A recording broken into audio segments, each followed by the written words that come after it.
able to join us. We're going to just wait another couple minutes as people get online.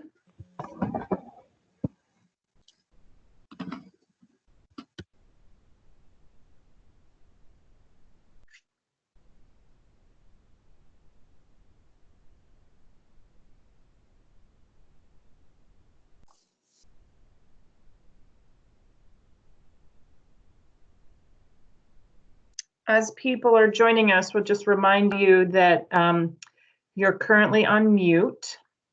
To unmute, you need to hit *6 here on the phone. You can also use the chat box feature to be able to share questions, add comments, or content that you want to make sure we address during the call. People are going to come in, I think, for the next minute or so. We'll let them in from the lobby. And I'm going to grab some water. Can you hear me, Abby? Can you hear me? I can hear you, Anson. Yeah. Oh, you sound good. Great.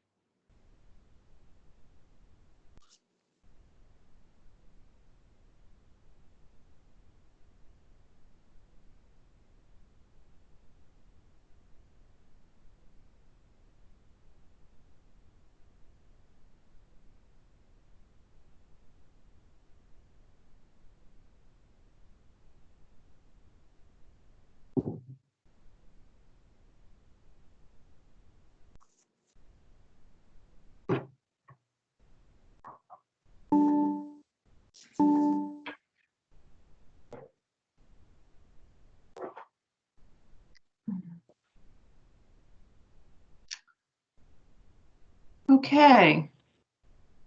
We may have a few people join us a minute or two later than 3:30, but I'm just going to get us started by just reminding everybody that you're joining the call on mute, which is just our way of doing our best to manage background noise.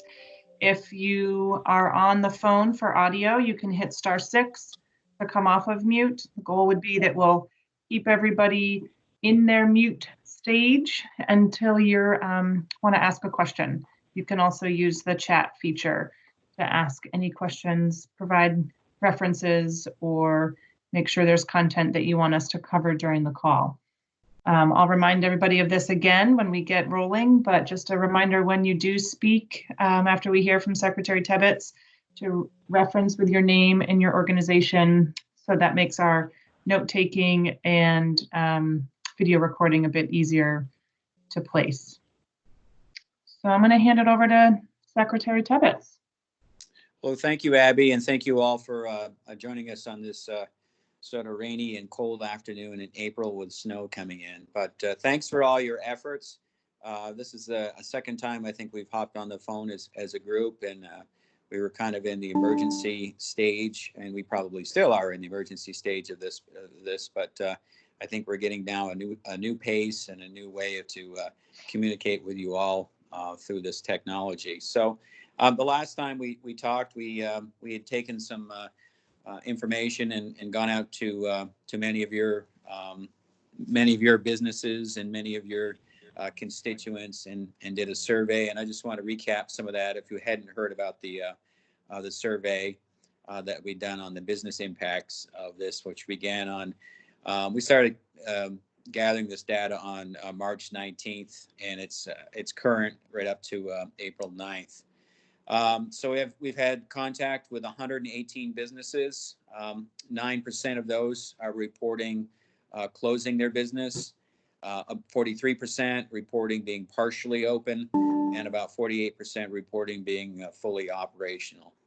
The impact, the loss of employees per business, about 22%, and the economic losses over these 118 businesses totaling $11.6 million.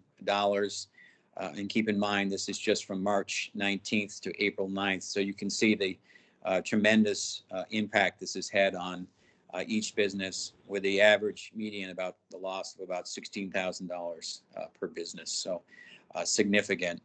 As we know, pretty much the economy has been shut down for the most part. with the closure of restaurants having a significant impact on what's been happening across a number of our producers. It's a big portion of what we do in Vermont and spent a lot of time focusing on this over the last few years. So what we've done since we last chatted, we're working with the food system to find some new markets for that food. That's the food that was headed to restaurants and institutions before it was closed down. So we're working on that. We're doing more work on direct to consumer. We're sharing resources any way we can through electronic ways, through our website, through social media, partnering with others as well.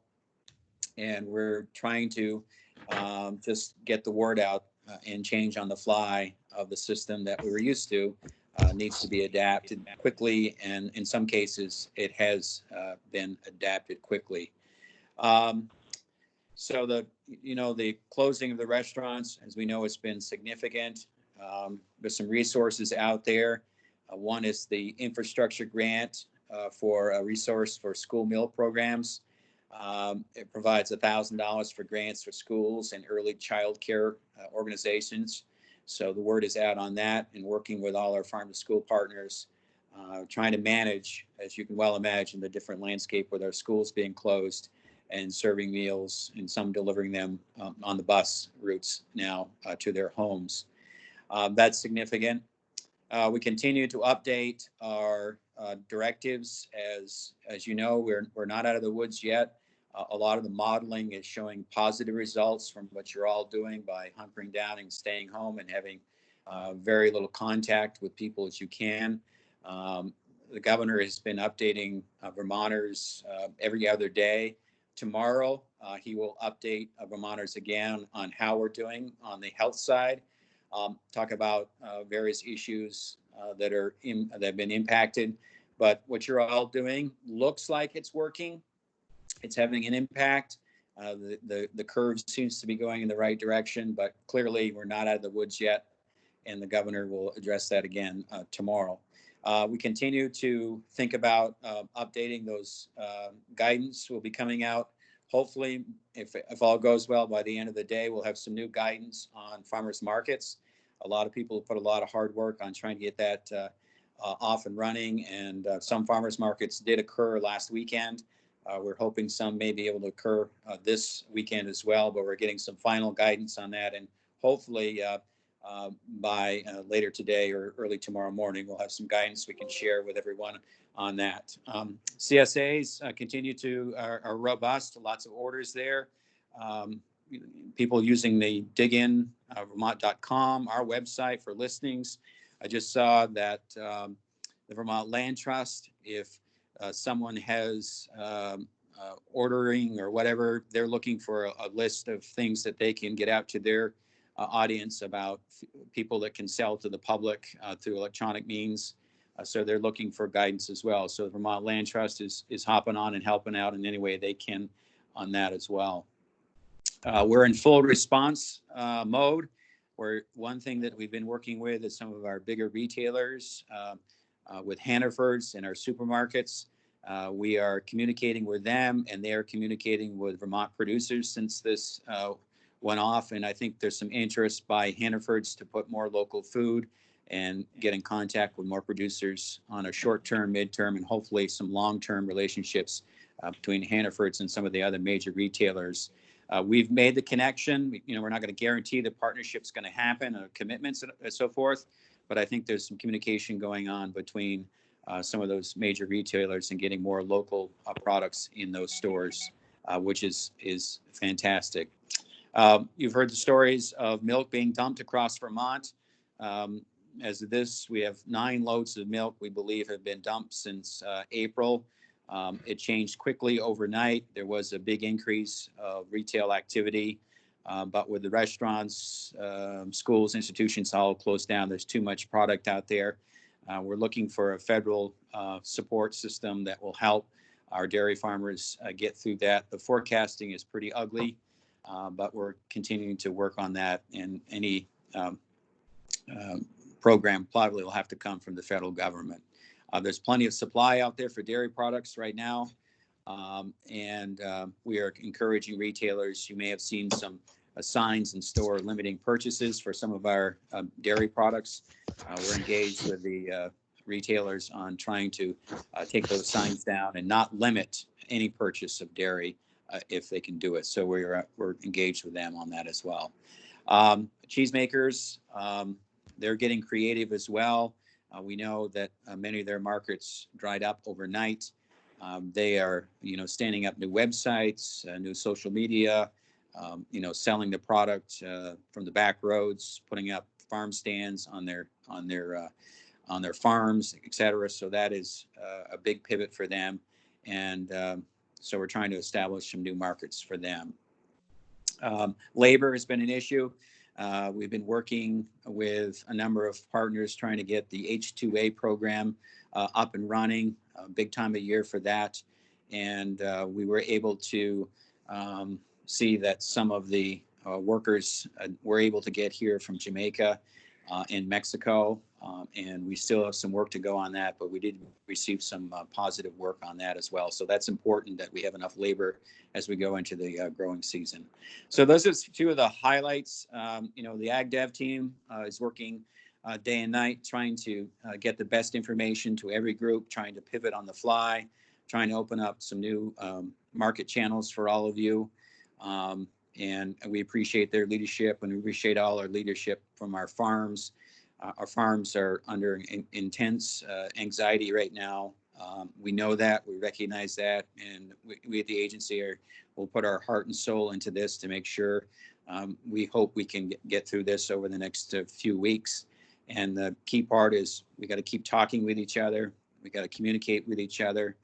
We got to support each other. And of course, first and foremost, we have to take care of our health before we can get to the next step. But that's happening, and I appreciate it. I'm just going to turn it back to Abby and for the rest of the program, and happy to take questions as they come along. Abby? Great, thanks, Anson. We really were thinking of these calls having a slightly different theme than the first round of calls that we provided. So looking at this round as a real opportunity for us to share the activities that the Agency of Agriculture is committed to and engaged in, as well as get an additional update from different groups. So in this case, producer associations, about questions that you might have, concerns that you still have a week or two later than when we first connected. I guess I just want to reiterate that I think the focus of the Agency of Agriculture's efforts have been around clear and consistent communication, doing our best to share resources on the website, both response and recovery resources. Excuse me? Oh, thought I heard some background noise. And as well as do our best to help, along with Agency of Commerce and Community Development, interpret guidance. There's the impact data that Secretary Tebbetts shared, which again is part of the agency's effort in doing the every other week survey to capture the impact on businesses that are ag and food related. So this is different than the data that the Agency of Commerce collects, which is all businesses in Vermont. So we're trying to really carve out that ag and food business slice. There's also the work with our congressional delegation staff and others around really having a comprehensive understanding of the federal stimulus plan through the CARES Act and opportunity for additional stimulus packages. So we could talk about that if there's questions. And then lastly, I would say really wanting to start to move the conversation, while we don't want to leave behind the needs and the challenges, but also be really focusing on some of the success stories and some of the positive messaging about the adaptations that are occurring on businesses, at farms, and even within our partners, producer associations and other nonprofit organizations. So I would say in summary, that's sort of where the Agency of Agriculture efforts have been over the past few weeks. So the idea is this is again a dialogue, so we can open it up. If you have comments and questions that you want to share, please go ahead, hit *6, which gives your line into the unmuted status. And there's a variety of Agency of Agriculture response team members on the line that may have specifically been working on one of these efforts. Secretary Tebbetts and Deputy Secretary Eastman are here, as well as other members of the Agency of Agriculture. So we're here to answer any questions that you might have.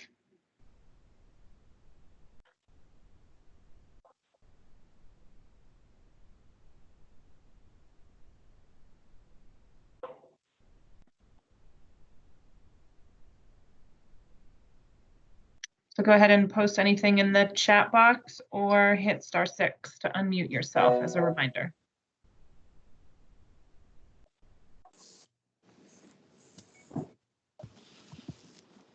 Hi, Abby. Can you hear me? I sure can. Yep. Hi, this is Christina with the Vermont Nursery and Landscape Association. Hi, Christina. Thank you guys so much for being here today. I guess I'm going to jump in first since it's just all quiet. So we'd love to hear from you. Go for it. Great. My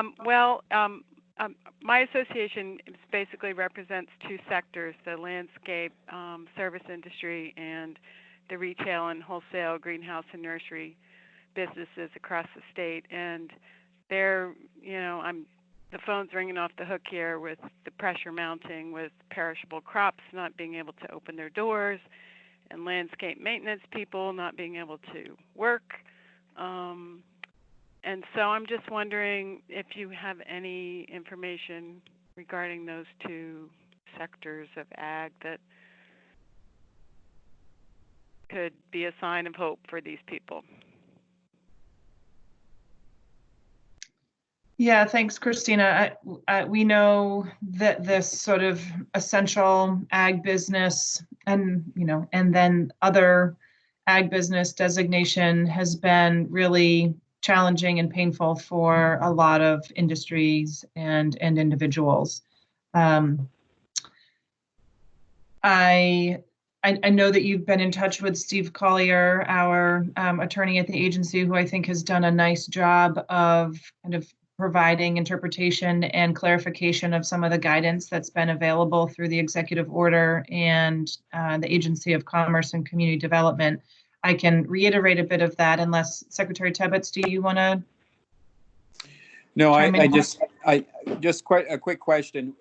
You said perishable. What's the part that's perishable? What's well, the just product? the ornamental crops that they're growing: flowers, shrubs, trees, and vegetable seedlings. Like, most of the businesses right now are either not open at all, or they're just doing delivery or curbside. And I guess people feel like they could successfully be able to open and operate much like the grocery stores are, since most of their businesses are outdoors. And anyway, I think they're just looking ahead, if this is going to go 2 more weeks and everyone can open, or is it going to be months or even a month? Like, it's going to be difficult for them to move these amounts of crops if it's just like a curbside, or, it's all super challenging across the board. But I guess that's what I mean by perishable crops.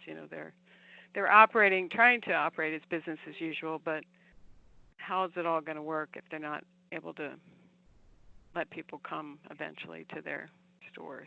Just like the farmers markets, I guess, too, right?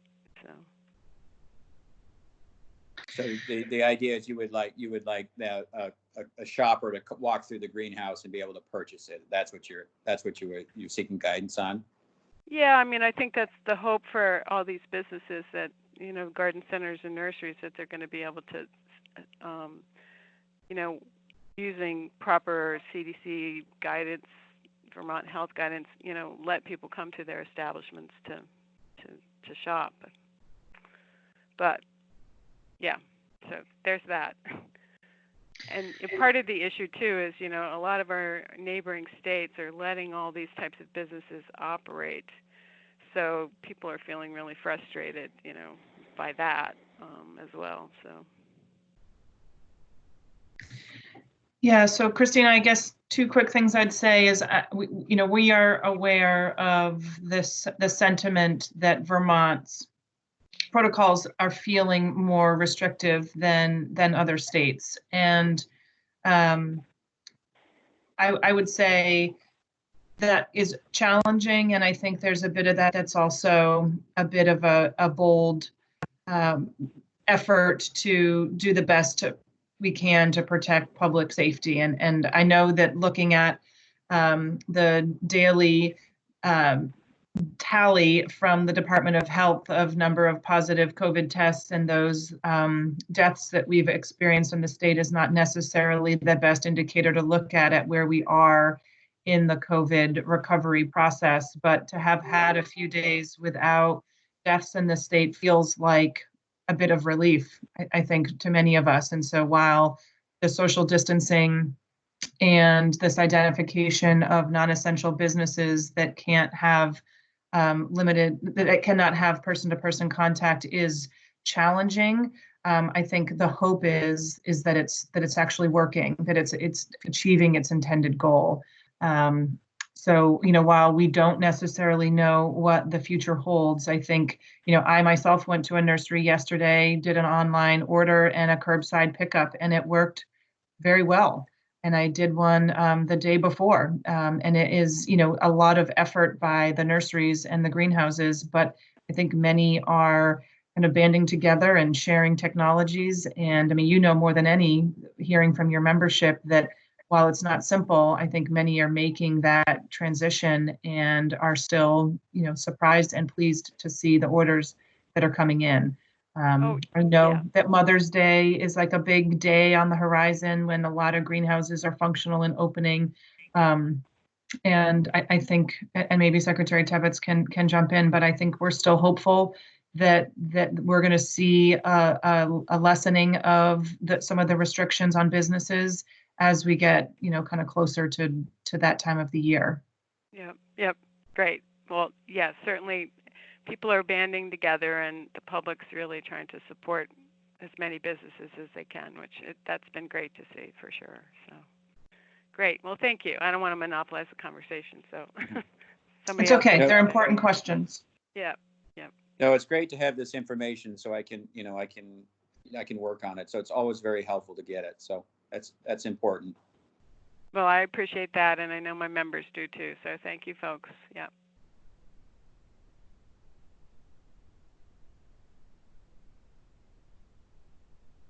Any other questions out there?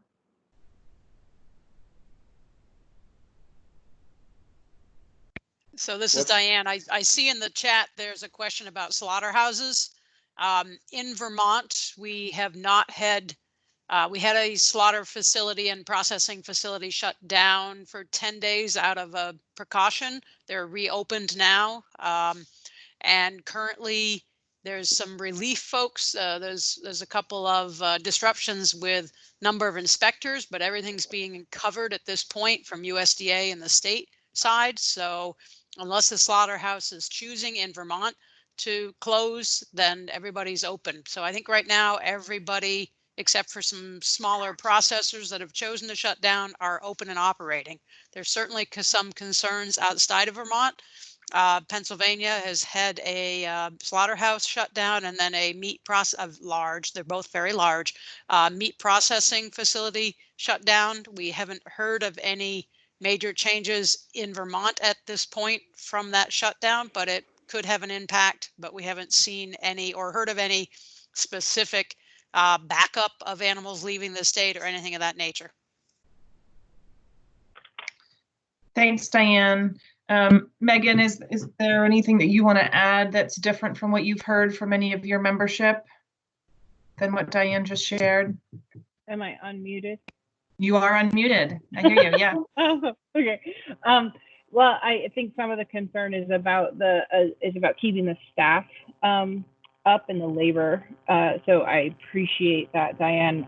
Everything that you've said is great, and I think I'm not sure what the solutions or answers are without being able to test or identify. I think what we had heard was that people were at risk of being sent home if they had sniffles or things where they looked like they had symptoms, but there was no way to identify if they actually were COVID positive or they weren't being able to be prioritized for tests. And I know that there are so many industries that want to prioritize for tests, and so I don't think there's any easy answers. I was just that is what the concern was around was being able to keep staff on and working, and not having them be sent home, and just the that was critical. And so again, no easy answers, but wondering if you guys have heard any of that too. So we have seen meat processing and slaughter facilities implement, they weren't really taking it very seriously. Reports back on a call this morning is that this week, a lot of the facilities are taking it much more seriously. We sent a letter directly to everybody, pushing for them, meat and dairy, pushing for them to implement if they can, social distancing, the CDC protocols for businesses, more cleaning, more disinfecting, more hand sanitizers, all those things. And reports back are that facilities are taking it much more seriously this week than maybe in the past. They were kind of brushing it off of not going to happen here, but now they're starting to take it much more seriously and implementing more things. So far, there hasn't been that level of disruption, and they're busy as all get out. So, I think that's real positive that there hasn't been any great level of disruption yet. And, we're being very cautious with our number of inspectors available and making sure everybody's staying as healthy as possible, implementing the wearing of the mask and everything else. And some of these slaughter facilities, it's not possible to get 6 feet between everybody working in there. So doing the best we can, and businesses are doing the best they can in these slaughter facilities where it's just not as conducive to do a lot of social distancing. But people really are starting to take it seriously and taking a lot more steps this week to keep their operations and their employees healthy at this point. Thank you very much for that, because I feel like at this time, this is a shining light. I think the local protein markets have really been able to step up and supply, and it's heartening to see the local meat available to people. So thank you for that, and yeah, let's keep it up. Thanks, Megan. So one additional thing that I might add from some of the response efforts at the agency has been, kind of Diane alluded to this, which is looking to help identify sources of those protective personal equipment, those PPEs. So whether that's masks or gloves, hand sanitizer or wipes. And really our goal at this point is to try to help identify some sources where that equipment may be more readily available to critical food supply businesses and workers. So we're hearing about it from folks that are doing aggregation and distribution of food, as well as those that are doing some processing roles. So hopefully we'll be able to have some good listings of locations where folks may be able to order those PPEs for their employees. So I know that's been a concern for us and for some of our staff that are on the front line in dairy plants and meat inspection facilities. So we know that we're hearing it from others as well, and really looking to find some good sources. Thank you.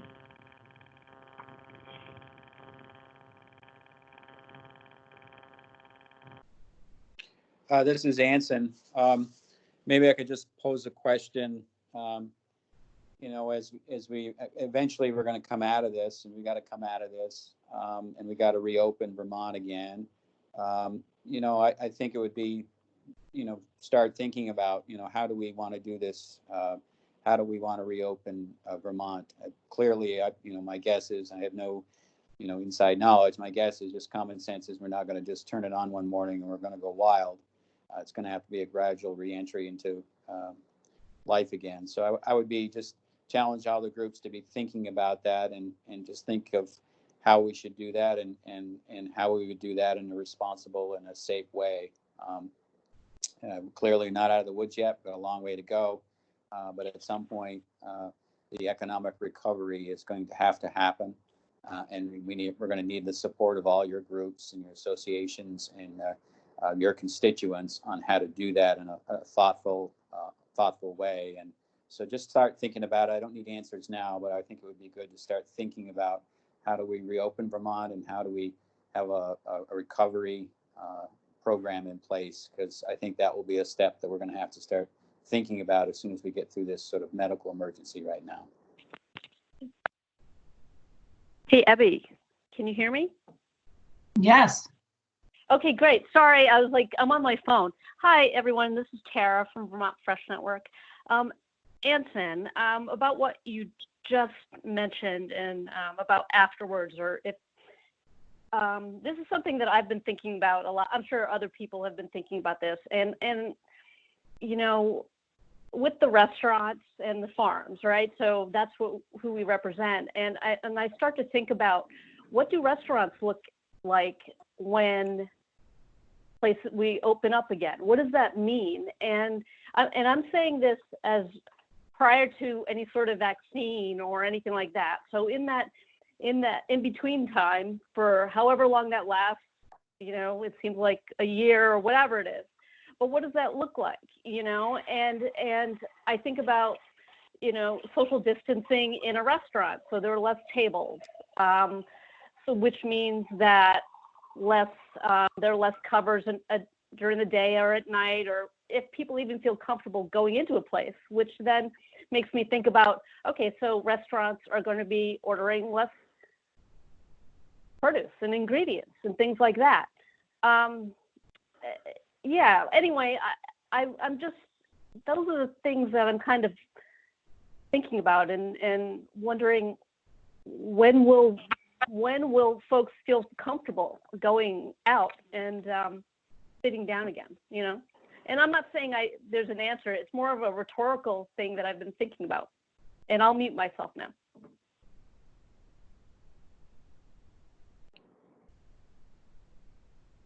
Thanks, Tara. I think that's exactly the kind of future visioning, either with questions or with answers that Anson was referring to. And yeah, I mean, it is rhetorical in that I don't know that any of us know when people are going to start feeling comfortable enough to go out again in public. And I think that in my mind, and I'm curious how you react to this and others on the line, that's where sort of sharing some of the success stories and some of the adaptations that businesses are making to be able to still stay connected to their customer base feels like an important part of our next phase of response and recovery, kind of that in between, that as long as people can still stay connected in their community and feel like they are, you know, either able to buy food or they're able to sell food, or make food in the case of some,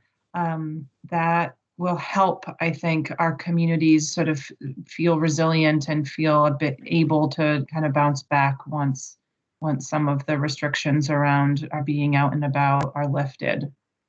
And I know that I can speak kind of from the farmers market community perspective, that group has continued over and over and over again to try to re-envision themselves as a socially distant group, and figure out how can they, just as you're describing, have fewer tables, how can they have hand sanitizer on every surface, how can they have, you know, ways of queuing people that have social distancing, 6 feet space between them, how can they encourage online ordering and advance you know, planning by their customer base. So again, really looking at each sector that's thinking differently than they have in the past. And I'm sure that the restaurant community is just as creative and capable of doing that when they're kind of given a chance to sort of reestablish, which I recognize is not their current circumstance. This is Marty Mundy with the Vermont. Oh, go ahead. No, I'm sorry, Marty. You go ahead. Sorry. Well, I was just going to tag into that same topic because it brought up a question in my mind, which is I feel like there's some not nice, but good numbers in terms of representation numbers about what's been going on. Are there numbers around restaurants in terms of, have there been closures or are folks anticipating having to close their doors fully at some point in the near future in terms of timeline? Do you guys have any information on that?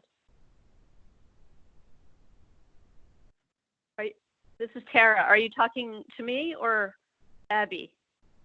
Tara, I'd love to hear what you have. I don't think that the Agency of Agriculture in particular has that data, but I'd love to hear what you know. I wasn't sure. Yeah. No, I didn't want to cut in if I wasn't supposed to. right now, as I don't have full numbers yet. However, I will say, and there are some restaurants who just are closed, right? And we don't know whether they're going to open back up again. Some, there's various types of pivoting that's going on. There's takeout that will only, I think, get folks so further. It won't get folks far, and we're coming into summertime and busy season and things like that. But of course, I'm also thinking about the other places that are represented on Dig In, like the brewers or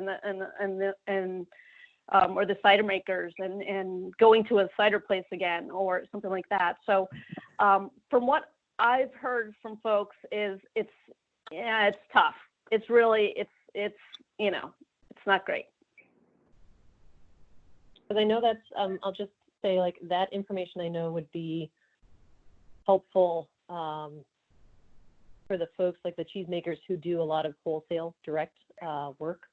I think that if we can get some heads up on that as you have more information, I think that would be helpful on our end to just be able to plan for our reentry into the space, in terms of being able to plan as realistically as possible, which, a bit of a gray area. But I think any information that we can have in terms of what that market space might look like will help us from a planning standpoint and a readiness standpoint. So, thank you. Thanks, Marty. Thanks, Tara. I would say, and maybe Secretary Tebbetts has a response here also, but I think that type of data may be available through Agency of Commerce and Community Development in, the many thousands of businesses that they have heard from in their impact survey, which would be more targeting restaurants than, again, our ag and food survey results have. I would agree with that, Abby. I think that information might be available through Commerce and Community Development, but we can double check on that.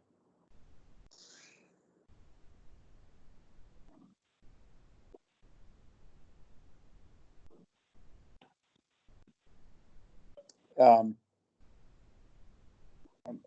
curious of how people are maneuvering the federal programs that have been rolled out through the SBA of membership, where the payroll protection program, and I know farmers are eligible for that, and just wanted to highlight that. But I'm wondering if anyone's had any experience with these programs or have been successful with them as of yet.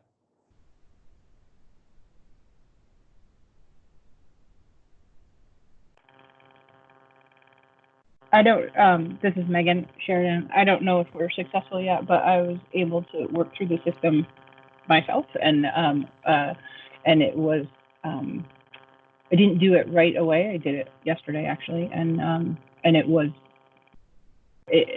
I felt like it went really well. Like it was, I did it with the Northfield Savings Bank folks and through their system, and it was pretty seamless. So I know that some people are having trouble, but that was not my experience. Great. Well, that's good to hear. And I see there's a question on H-2A workers. Allison Eastman, are you still on the phone or on the line? Look in the chat box. And the question is employment. Do we think it is even possible to seek Vermonters that would replace the H-2A workers? So Allison Eastman, if you're on the line, sounds like a good question for you. Yeah, I'm on the line. Thank you for that question. I would remind folks that in order to be able to recruit an H-2A worker, that the employer has to advertise that employment 60 days prior to the date of need. So they are advertising currently for the employment. Those employers have to submit a recruitment report to United States Department of Labor before they get their certification to recruit. And then if they employ over the 500 man days and they don't have the 500 man day exemption, it's expected that they will hire all willing, able, qualified U.S. domestic workers up until 50% of the contract. So if the contract's for 4 months, they have to hire all willing, able U.S. Citizens up until 2 months into that contract. So those employers are definitely looking for U.S. domestic workers. Also, the Secretary has asked the Ag Development team to look at possibly coming up with a way to list those producers that are looking for workforce. This week, we were contacted with one producer that was looking for 10 employees, another looking for 5, I believe. And that the Ag Dev team is currently looking on seeing what a platform could be provided to put the workers together with the employers. Great question. I know, I wish it was simpler. I kept thinking myself that that was a easy option, at least in the short term, for businesses that were maybe struggling to get H-2A workers on schedule, but clearly not so easy. I think it's also important to note that, some of the feedback we've received from our producers is that, what has been provided for unemployment, specifically with the fact that children are home and not in schools, that people can leave their jobs to care for their children during this pandemic. And so the employers, one of which contacted us this week, had explained that he had lost employees that had gone home to take care of children, which, as we all know, is a job that needs to be done too. So we're trying to match the needs of those that need workforce. So we're working on that. So thanks, Allison. That sort of, I think, fits nicely with another question that was asked and I posted in the chat, which is, as producer association groups, are you hearing or do you know from your membership of labor issues, labor shortages, where businesses are having a difficult time filling open positions? And then a second part to that question, would you be interested in being included in efforts that are matching businesses with labor needs with employees looking for work? So there's kind of two pieces there. Do you know of the shortages, and if there was a matching effort, would you want, or do you think your membership would want to be included in that? So this is Megan again, and the shortages that I've heard of relate actually to more of the wolfers or the internship kind of programs where you would have student workers coming onto your farm, and so that how to, are they coming, the insecurity about whether that's going to be even a possibility for some of the farms. So I'm not sure that falls into exactly the same thing as being, the same kind of type of workforce. But I would just say that I really like the idea of having an aggregated place to look at these labor issues, because I think having one list is an important thing. So I'm not sending people all over different places. So I'm really glad to hear that there's potential movement in that direction, because I was reticent to do one myself, but I think it needs to be a combined thing. So thanks for taking that on. Great, thanks, Megan. What about any other groups on the line?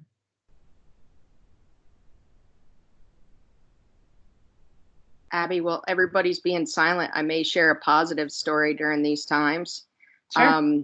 Anson and I received a message from a maple producer with a picture of, I don't know, probably 4 or 5 high school students that they had recruited to come help them during sugaring season, and also in the production and canning and labeling of their products. So that was pretty cool to see that they were out of school, and happy to be learning about the maple sugaring operation during that time. So good stories during bad times, always helpful to the heart and soul.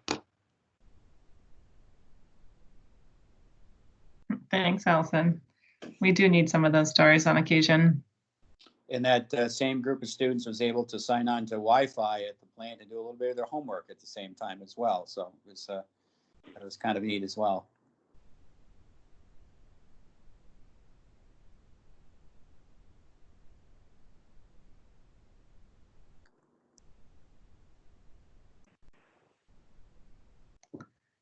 Marty, do you want to offer any perspective from any of the cheesemaker community around filling positions, or is it not that scenario these days? Sorry, I lost your last sentence as I was unmuting myself. Great.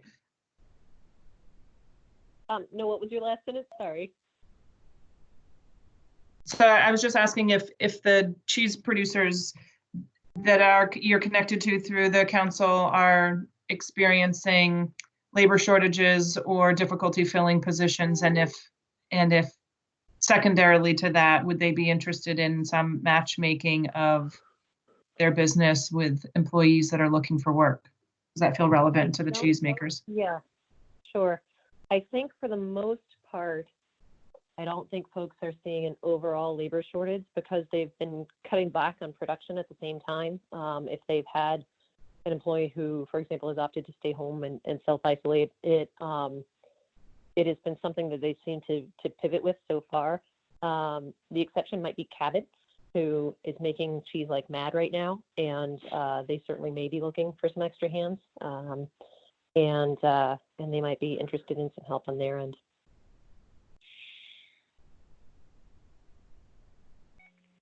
Hi, Abby. It's Christina with the Vermont Nursery Group again. So I would say pre-COVID-19, the landscape industry was definitely a shortage in labor, especially skilled labor. But under today's scenario, not so much because they're not really able to operate yet. So, but anyway, just thought I'd let you know that.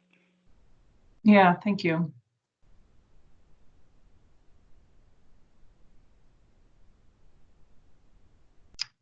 Maybe going back to Anson's question around accessing federal support, I think specifically the Small Business Administration loan programs. I know there's been some challenges there, people having success or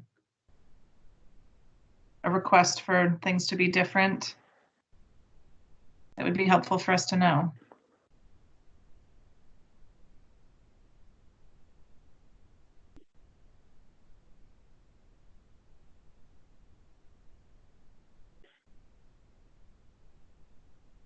I would call more people out, but a lot of the numbers just show up as phone numbers. So I'm not in a position to know who everybody is. So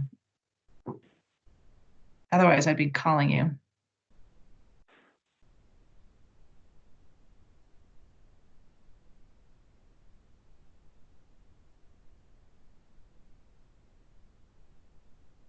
Abby, it's Tara again.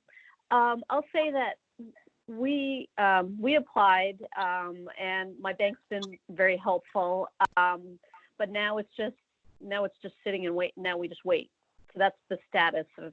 I think I don't know if anyone else is like that, but that's where we are anyway. Right. Tara, did they give you a time frame when they might, there might be some, a final decision or a check or deposit or whatever you want to call it? Did they give you a timeline? No, they didn't. No, they did not give me any sort of timeline. All I know is that the application, was sent through, but that's it. I don't think the person that I was speaking with was very. He didn't want to give a timeline because everything's changing. Things change from moment to moment. But I'm just happy that I was able to get through to someone. That's great. Was that for the PPP? Yeah. Yeah, so I know of somebody who applied day before yesterday, and they let me know today that they heard that it was accepted and they should be set for the end of next week to sign documents. I thought that was pretty good turnaround, and I think they had worked with Vita, if that's helpful. Yeah, I actually worked with Peoples, and they were very helpful. So, but that's really great to know that's pretty fast. So. Yeah, that would be great. Okay. Keep us posted if you wish. If you're running into issues and you don't see the same timeline, let us know, because it would be interesting to see where there's any bottlenecks and gaps and if we could be of assistance. Thank you. Abby, this is Erica. I will just jump in and say that we've definitely been still hearing about a lot of challenges with the PPP, and it's great to hear some folks that are kind of getting on it, at least getting initially approved. A lot of businesses that are still closed, we've been hearing from restaurants and nurseries and all sorts of businesses. Well, actually, maybe not nurseries, is a little different because they actually are working, but some of them. But if you're closed, there's sort of this fear that you have to accept the loan within a very short time period. I think it was 5 days. I think it's now 10. And if you're not bringing those workers back, say you may not be able to reopen until June, I think there's a lot of confusion. Like, well, why am I keeping these employees retained and paying for them, and they're not we can't even open. And so we're trying to clarify that the PPP is really like an alternative almost to having laying workers off. Because there is those, the new pandemic on insurance, and there's more options and more money even, and more eligibility and expanded unemployment. But there's also this PPP that helps retain workers and cover that payroll for 8 weeks. But there is just a lot of confusion right now around, well, the governor's saying I have to keep shut, and then, but now I've got this loan and I'm supposed to be paying workers and they're not here. And so we are just trying to clarify that. I wanted to share. And the other piece is on the other one, the EIDL, the EIDL, that is right through, that's the loan right through SBA that they gave that. The legislation said $10,000 back, and now they're saying up to, and it's $1,000 per employee. So that was a little misleading, but the biggest challenge there is a lot of folks just have not heard back. They submitted and they have heard nothing. So there's some people that have, but a lot of people haven't. So we've had restaurant owners and all sorts of businesses. Farmers were not eligible to apply for that, but value added was. But I think the latest, at least in the latest version of the Democratic C4, farms are eligible for EIDL. Now, there's a whole lot of, stuff to go through before that, and negotiation between the parties, but at least it made it into that initial bill. So the whole delegation, I think especially Senator Leahy's been really, really pushing on that. Thank you so much, Erica. Maybe one last question that I have for you and other members of the congressional delegation that are on is, I know that we at the agency have heard from a variety of farm or food-based businesses that maybe either are not eligible for the EIDL or don't have staff, either because they've laid them off or they're a small enough business that they're family run and they therefore don't qualify for the PPP, and really trying to identify what resources would be available to them. And I think it's a tough question that we haven't been able to, very effectively answer.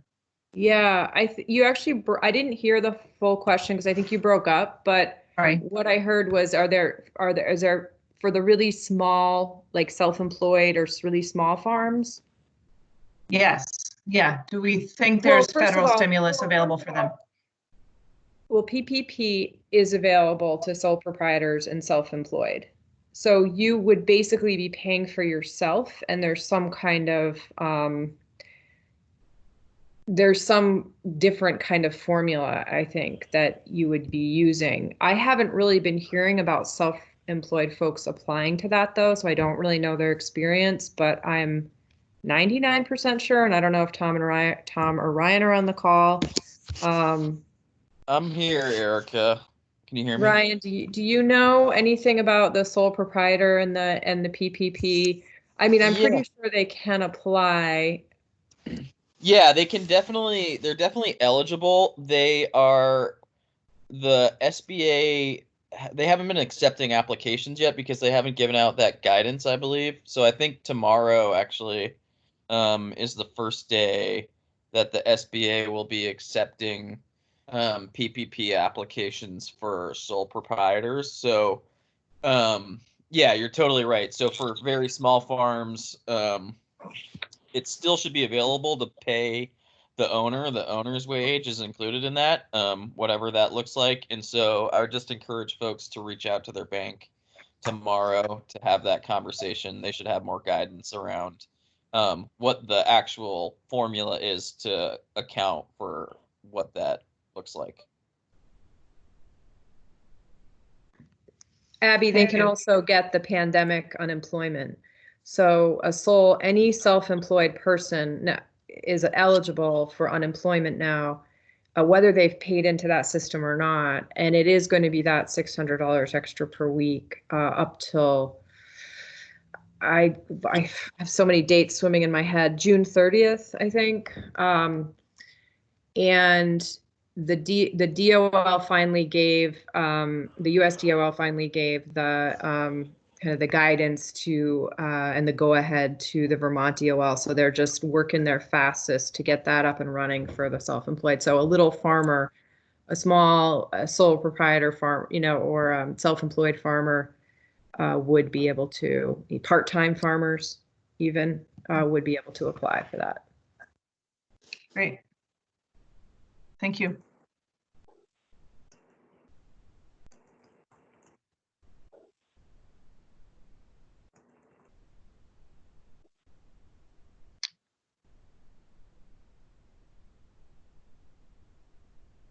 Go ahead. Yeah, Megan, you're not over monopolizing. I'm happy to hear what your next question is. Thanks. Sorry, my partner's vacuuming, which I know is like not, I think, something to complain about, but I can't yell at him to stop. So this is not happening with a lot of my members, but I have heard this from other livestock producers that they're having to send animals to auction and getting really low prices for them, and so I'm speaking a little out of turn, I'm saying, because like I said, this isn't really my group of farmers, but I have heard that they're, worrying about that cold cow market, which is really important for cash flow for dairy farmers. I know pigs have fallen off too. We're talking more conventional grain-fed animals, and that's identifying. I'm not sure that we can turn those around and keep them here, but as looking at some kind of support structure, recognizing that those animals are going for far less than they have been, like half. Sometimes we're talking half the price. So I know that's a real struggle for some folks, and I don't know how everybody else is hearing that, but that's what I'm hearing. So this is Diane. We're looking at that. That's a tough one, as you're saying, Megan. But one of the national level proposals for the dairy recovery was to do a supply management and cut back production by 10% across. It's voluntary for dairy farmers, but some of that can be done without sending animals to slaughter, and some of it can't. So adding in a provision that if more dairy animals go to slaughter, that they be purchased with the Section 32 money to add hamburger to the food donation aspects. So taking some kind of look at it. Yeah, cow and calf prices weren't good prior to this. They weren't great. They were starting to come back up a little bit, but now you're right, they're plummeting again, which is another source of income for farmers out there. So, and if more of these processing facilities close outside of Vermont, that will be another issue. But the potential to use that Section 32 money at the federal level to purchase food to go into food banks is their ability to do beef, chicken, pork in there as well. So something for USDA to think about, but with the congressional delegation on the line, the thought there as well. Hey, Abby, this is Evie, and I would just like to chime in too that one thing Diane and I discussed yesterday was also the potential for congressional delegation having coal cows and Bob White cows, having them in better shape when they go to market, having an incentive price for that as well to make sure that their quality is still good when they go to the market, so that there could potentially be a program for animals that are being culled, that they're being well taken care of. Thanks, EB. Good suggestion. All right, we have about 1 minute left. Anything, or Anson, you can wrap us up. Sure. Well, thank you all. Try to get some rest. Try to pace yourself. Try to get outside if you can and go for a walk safely. Wear those masks out in public as they've instructed us to do. And I have a very fashionable one now that has little cows on it. So I'm very fortunate to have one, and one that's very fashionable. And appreciate all you're doing. I know this is, we've never gone through this before. So we're doing it on the fly. We're making progress. There's nuggets of progress. I know everyone is really, really working hard and trying to get to a better place. And hopefully we know something good will come of this at the end. We just don't know when it's all going to end and when it's going to come. But be thinking about the future, be thinking about how you'd like to roll out into a new world. So with that, we'll keep meeting, we'll keep communicating, and pick up the phone if you've got a burning issue that we need to address right away. So thank you again, all.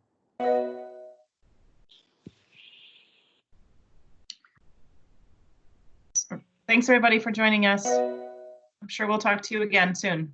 Bye-bye. Thank you all very Good night. much. Be well. Take care. Thank you.